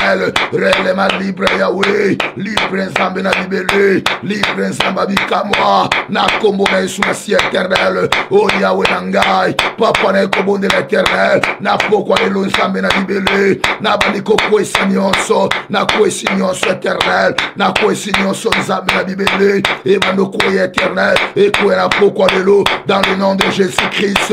Oh Yahweh nzambe na libéré. Liberté éternelle. J'arrache. J'arrache, j'arrache, n'arracher, n'arracher, n'arracher, n'arracher, par le fait Yahweh, na moto na yo, na kombo na Yesu Masiya, liberté nzambe na bomo, na poko elo éternel, Yahweh na bandiko bonde la, na bandiko sakola, Yahweh liberté, na kati ya makambo nyonso, na bandiko bonde l'éternel, je proclame la liberté, oh Yahweh nzambe, na bandiko bonde l'éternel, na kombo na Yesu, Yahweh nzambe na bibele, papa kimia na yo, papa kimia na l'éternel, au nom de Jésus-Christ, alléluia. Molinga mitoko bonde le pa na nzambe. Liberté et la li kolongwa ko la dépendant ya. Ba nation eza libre, ba longwa ka ko la dépendant ya ba colonialisme na wango. Alors bien aimé, et la pena moto moko banda ko coloniser biso na kala. Oh Bible zo benga e kombo ya Satan le diable. Alors tamu Yesu aye na kati na kufa na ye na ikulusu. Asopi makila liberté pesami. Alors liberté na faut vivre nango bien aimé. Ok, ne kobonde ne pas nzambe. Banda ko refuser ko la dépendant eloko songolo. Ozo bonde la likambo na yo selon kombo na yango. Dépendance ya kozanga. Dépendance ya bakisi. Dépendance bien aimé ya ba médicament. Dépendance ya ba spécialiste. Dépendance ya famille. Dépendant ya ba lien. Dépendant ya ba alliance. Dépendant ya ba fondement. Dépendant ya bato. Ozo bika pauvreté. Yo pour ça eloko moko. Faut batu ba peso loboko. Eloko moko on comprend. Mais c'est comme biloko nyonso. Et ça normalité. To rebonde le pas nzambe na poko elo. Ozo kele ko arracher liberté na yo. Tozo kita moto na nzambe. O nyonso kanga yo. Singa nyonso zo empêcher yo. O vivre pouvoir na yo. O vivre pouvoir na yo. Na souveraineté na yango. Lelo tozo kwesa yango. Soke na mobeko. Soke leloko nyonso. O ekomisaka yo. O na dépendant bien aimé. Lelo so katana. O so arracher bien kimia na yo. O so kata ba juga nyonso. O so empêcher yo. O vivre na kimia. To bonde na kombo na Yesu Masiya alléluia. Au nom de Jésus-Christ éternel. Yahweh zambe na libéré. Papa na yepa na yo éternel. Na bani kombo na Yahweh. Na kwesi nyonso Yahweh. Au nom de Jésus-Christ éternel. Yahweh na kombo là. Au nom de Jésus. Oh Yahweh. Libérez Seigneur, libérez Yahweh, libérez Nzamba libéré, na kombo na Yesu, na kombo na Yesu, na kombo na Yesu, na kombo na Yesu, ekweya, ekweya, ekweya, ekweya, ekweya, ekweya, ekweya, ekweya, ekweya, ekweya, ekweya, ekweya, ekweya, ekweya, ekweya, ekweya, na kombo na Yesu, moto na Nzambe tumba nyonso, moto na Nzambe zikisa, moto bando kata, e kata nyonso soloka, ya soloke kweya, ya moini satane kweya, na ravage yango, na pokwa yo l'éternel, na kombo na Yesu, au nom de Jésus-Christ éternel, Yahweh loboko na yo, la main de Dieu Yahweh, loboko yangu éternel, papa telema Yahweh, na baniko bondela, oh Yahweh nangai, na kombo na Yesu, na kwesi nyonso éternel, na kwesi nyonso, na kombo na Yesu, oh nyonso ekangaka, ba rêve nangai, oh nyonso ekangaka, progression Yahweh, na détrôner yango, na kwesi yango, na kombo na Yesu Masia, na kombo na Yesu Masia, na kombo na Yesu Masia, au nom de Jésus-Christ, Yahweh na ekobondela, Yahweh na senge pai na yo, ngolu na yo etelema, ngolu na yo éternel, na pokwa elo Yahweh, au nom de Jésus-Christ, in Jesus mighty name we pray, Loya. Tout le monde est bien aimé dans le Seigneur. Tout bien été, qu'on a la liberté, bien aimé. Et ça lit, qu'on na c'est à pression. Tout le monde n'est pas dans ça, bien aimé. Pression, n'y so démoniaque. Oh, venez en a sena yango. Pression, n'y so, baso, ça la violence, na vie na yo, bien aimé. Bâti pression, n'y so, et ça exercer l'icolo na yo. Violence, Seigneur, se exercer l'icolo na yo. Le l'autre qui ne ko quoi sango bien aimé. Toi qui ne ko bonde le pas ensemble. Na pourquoi yelo. Pression pe obstacle nyonso. Obstacle tellement dans zela na yo. Dossier na depuis kota. On dit ba bossa na yo. On dit ba kate ke yo sala kana mboka wana. Yo nde foko mela kabango. Moninga mi tango to so bonde na kata prière oyo. Ba te belé ba ko so ba réponse à ba dossier administratif na bango. Et le connaissez la obstacle à kimia na yo, obstacle à sengo na yo, obstacle à liberté na yo, tous ceux qui ne comprennent les pas ensemble, obstacle à ce bando quoi ya le bien aimé, tous ceux qui ça obstacle nyoso, obstacle peut pas interdit, bah tout musu bazo vivre na vieux à réglementer, à vivre na c'est à règlement ya famille, ordre libota, alliance à famille, famille bazalaga boye, tout le monde n'est pas ensemble, les lozo qui ne comprennent nyoso.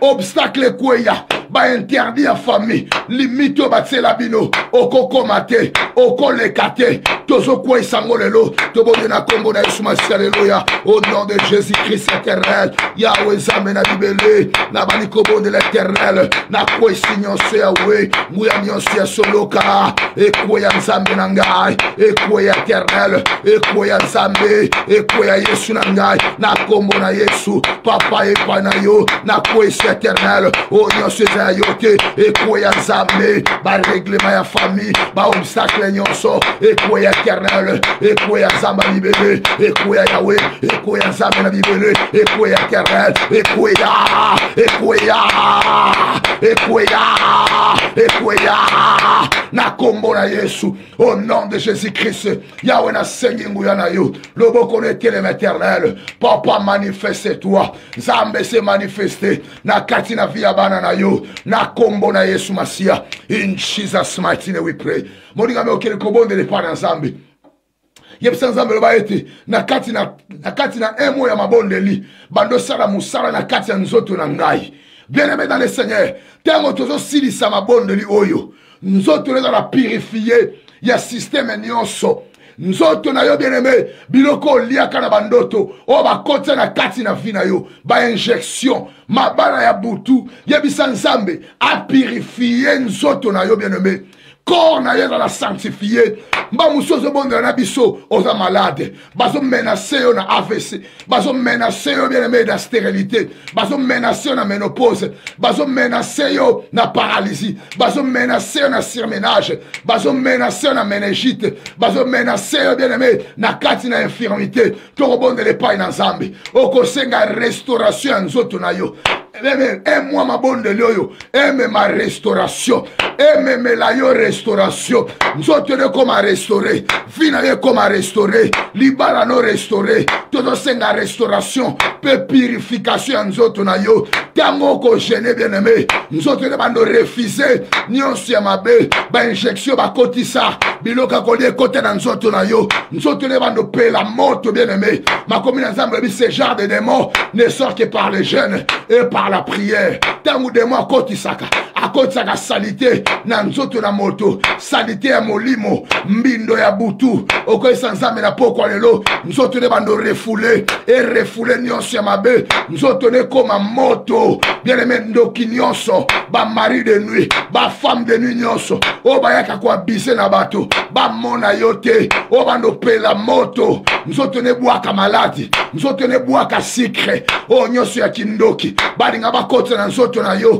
nzoto ne refoulé yango, nzoto ne refusé, e banda ko travailler, ndenge nzamba créé yango, toto bonne le paille na nzambe, to bonne la kobo na Yesu Masiya, alléluia, oh Yahweh nzambe na bibele, la restauration éternelle, Yahweh na sengi na yo, papa epa na yo nkolo, na kombo na Yesu Masiya, Yahweh nzambe na bibele, papa ngula na yo éternel, Yahweh na ekobondela, na sengi na ngula na yo nkolo, dans le nom de Jésus-Christ, Yahweh, Yahweh na bondeli éternel, papa nzoto na ngai, restaurer Yahweh, restaurer Seigneur, restaurer Yahweh, restaurer nzambe na bibele, na kombo na Yesu Masiya, restaurer l'éternel, restaurer Yahweh, restaurer nzambe na bibele, restaurer éternel, Yahweh changer ma kambo, na faveur na ngai, restaurer Yahweh, restaurer nzambe na bibele, papa restaurer, restaurer éternel, restaurer Yahweh na nga, na kombo na Yesu Masiya, Yahweh na sengi restauration,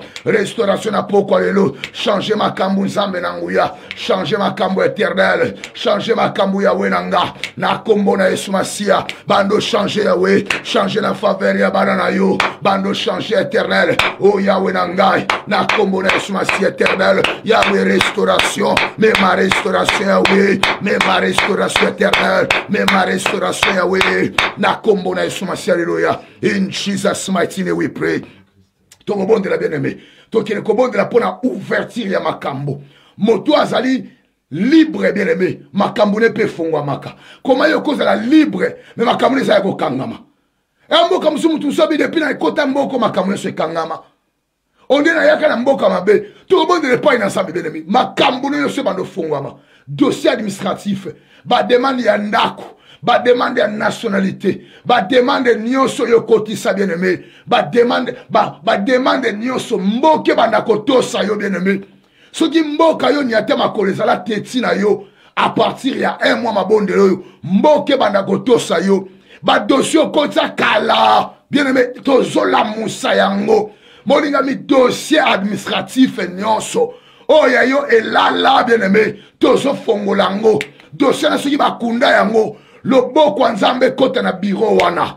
Bureau wana loboko nzambe kota. Eke ne kopiko la dossier ne sika wazwango. Tsango na seya. Tsango likolo ya mesa. Mutu a traitaka dossier wana. Tanga zoya na tongo. Accompagne ta moni dossier na mesa. Dossier ba moni na mesa. Yango ba traitaka.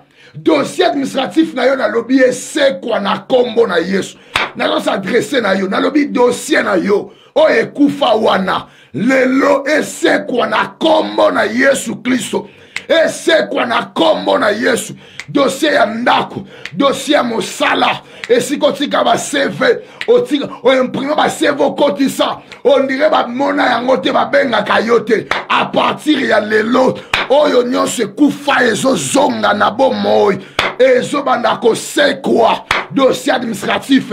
Demande ya ndako. Ya mokanda. Ya nationalité. Ekola bana. Misala. Lelo tozo sekusa nyonso. Makambwe bando fongwama. Bando fongola toke. Fongola. Fongola yango toke. Toke. Bonde la yelongo. Prions ensemble, prions. Bonde la. efongwama, efongwama, efongwama, efongwama, efongwama, efongwama, efongwama, efongwama, efongwama, efongwama, efongwama, na kombo na Yesu, na kombo na Yesu, dossier administratif na yo, eba do fongwama, demande ndaku na yo, ndaku ya council, ndaku ya l'État, ndaku ya HLM, nyonso eba nako changer, habitation à loyer modéré, zamba salongolu, eba do fongwama, esike kundama, dossier na yo, na affaires étrangères, na ambassade, dossier na yo, na l'État, na county council, dossier na yo, esika nyonso kotisa, na ekola bana, dossier na yo, esika nyonso ezali, na gouvernement, nationalité, immigration, na home office, eba do fongwama, efongwama, efongwama, efongwama,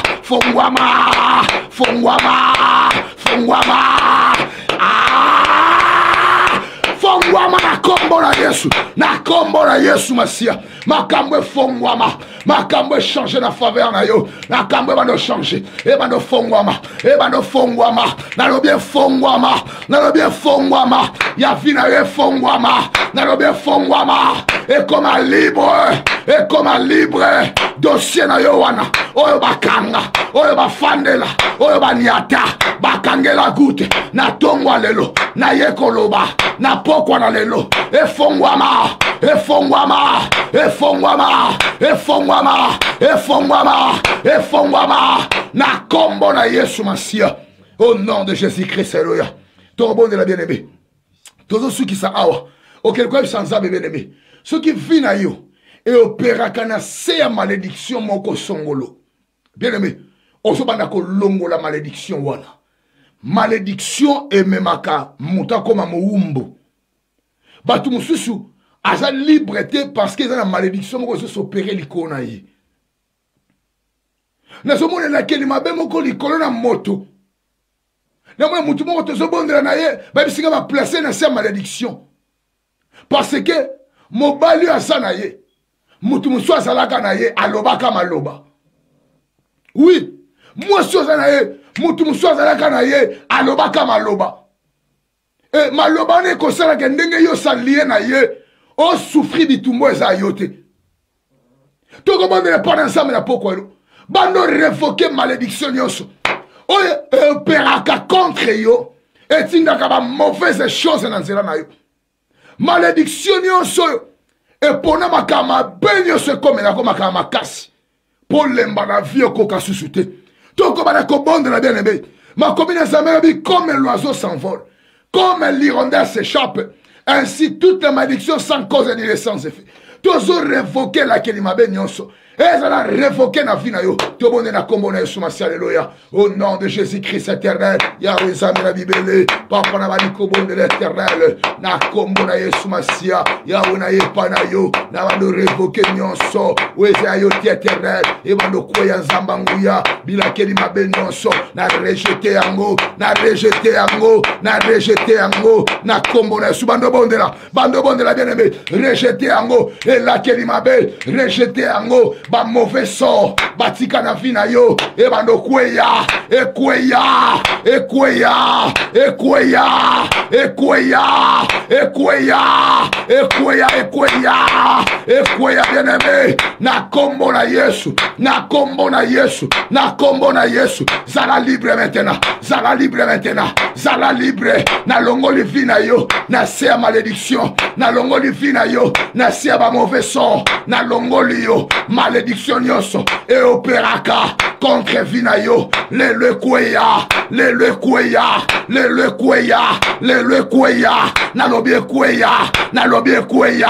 na lobie kweya o nyonso etelemela yo ekweya ekweya ekweya zala libéré zala libéré zala libéré zala libéré zala libéré zala libéré libéré libéré libéré Zotonayo et Kamorama, ton corps est le temple du Saint-Esprit. Yo mari de nuit, yo femme de nuit, bimana zotoyo, bimana zotoyo, bimana zotoyo, kanabisakanayo, kanabisakanayo, vaka, Sika nzoto yo na kombo na Yesu moto bando pela na kata nzoto na yo na lobi okomi libre na lobi okomi libre singa ekweye na lobi ekweye au nom de Jésus vina yo à partir ya lelo et cesser coopérer na ces malédiction vina yo na pokwa lelo et arrêter coopérer na ces mauvais sort na kombo na Yesu na kombo na Yesu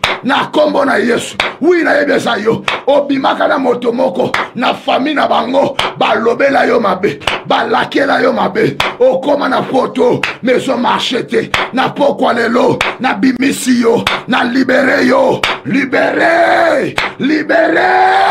libere na kombo na Yesu Masia Nzamba yo bando fongola singa yo se kangayo ekanga na gorge ekanga na kingo ekanga na loketo ekanga na poitrine ekanga na boko na yo ekanga na libumu ekanga na makolo ekatana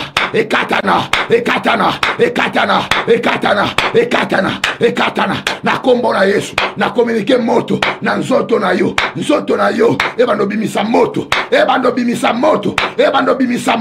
moto wana ebando tumba molimo nyonso afandaka na nzoto na yo ebando tumba semence nyonso ya mari de nuit semence nyonso ya femme de nuit ebando tumba semence nyonso na libumu na yo ebando zika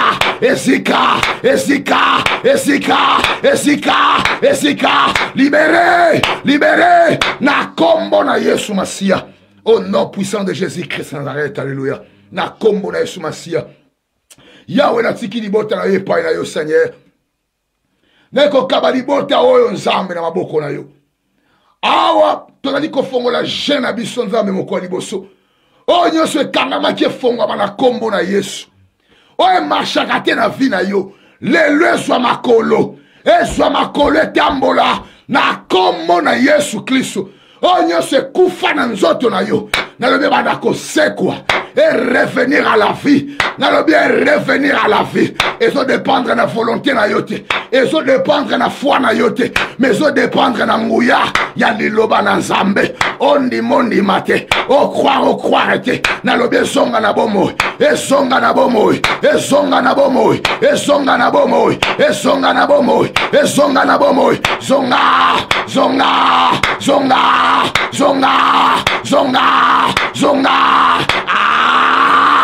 Zonga. Zonga na bomo, zonga na bomo, zonga na bomo, zonga na bomo, zonga na bomo, zonga na bomo, zonga na bomo, zonga na bomo, reviens la vie, reviens la vie, reviens la vie, reviens la vie, reviens la vie, zonga na bomo, back to life, na kombo na Yesu, nalobi na kombo na Yesu, nalobi na kombo na Yesu, nalobi na kombo na Yesu, libéré au nom de Jésus-Christ Nazareth. Na kombo na Yesu adamo konzi pe mobiki sinabiso ndeto lobi bongo. Merci Seigneur Jésus-Christ Nazareth. Amen, amen, gloire au Seigneur. Tobete Nicolas Sumaboko, Nzambe akuma ma bien-aimé. Gloire au Seigneur. Topamboli Nzambe pour na journal elo, mokola liboso bien-aimé. Tobete elo tozaki na introduction na biso, toyoki liloba peto bondeli. Alors bien-aimé dit jour au jour. Tobando sala na liloba na Nzambe et cause na forme ya enseignement, et cause na forme ya prédication, te cause na forme ya exhortation. Ndenge molio mosantu abana kotambusa biso. Alors et tobanda ko sala effort to déborder R 19 RT pour na ba jour ko sala ba film le ko na lobby na vendredi et pe sabino pas cité pour na ko fongola pe ko zonga na kata prière. Alors bien aimé, soza na famille na yo. Okoma no tindela bango prière au même en différé. Tindela ngo bango. Partager yango. Ko pambo mayo mogote. Na pamboli Nzambe za na ba tumususu o yana poto. Makoti ba membre ne nyonso famille prière. Ba miso ba no bonde la direct. Miso po bazangi ba megato internet, ba no prier en différé. Donc bande ko ngo ba lobike bango ba lingi. Eloko bango ba ozwa. Na kati na un mois prière aux familles de bango bazongo. Donc monsieur lobi ke na sentir comme tant famille nange kangola. Abi na sentir comme ngonga famille na biso nyonso singe katana. Alors est-ce que yo poko salango? okosala ngo pena aussi ndeko na yo ndeko tindela code wana olingaka ye mabondelaka te olingaka ye mana fi de prière te otindela ke code est-ce que okotindela prière tindela yango bien aimé alors vous partagez prière massivement bandeko bana ba difficulté ebele pona kokota na kati na kati na balie na biso alors vraiment nzamba pambola bino lelo ezaki premier jour tokutana encore na minuit bien aimé 0 heure ya dible oza 1 heure de Paris pona ko bondela encore alors prière à minuit et ko bando sala ndenge zalaka film ko bando sala ndenge zalaka alors et à partir déjà lobby jeudi to pesa bino programme pour na samedi parce que dimanche to bando kutana heure ya kilt na biso donc na heure ya kilt lokola dimanche oyo to kozala na kati na église à partir à 15h to bondela heure oyo to kosisa dimanche qui par exemple to kati na 18h yo okokino pe ko fongola heure wana donc na 18h ya Irlande ya dible oza et ba 19h ya Paris au fongoli bongo donc so mo to kati prière na ba heure ya kilte au fongoli eza mabete alors na mardi et to zaka na 2 jours oyo to pesa bino programme lokola journée ya samedi na journée à lundi donc wana bo mitungisa mate to banda ko luka soit to banda ko na ba heure à 17h wana pour to combler vide wana ya lundi na samedi alors merci beaucoup bien aimé to tikibino bo fongola prière na bino malamu olie loko moko eza léger kolie loko ya kilo makasité pour epesa yo et vraiment pasi pona ko bonde loko mana bolembuté olie na yo okolia mais ezala kilo makasité merci beaucoup à vous tous nzamba pambola bino to kotani na 0 heure pour la prière na biso bongo lobby to kutana encore na 17h et puis 20h to na film 0 heure prière alors bien aimé vous ça la mobilisation makasi parce que makamalamu ezoya merci beaucoup à vous tous tout ce qui bino bo fongoli jana bino malamu bon appétit bisika nyoso bozali que le Seigneur vous bénisse merci beaucoup au revoir.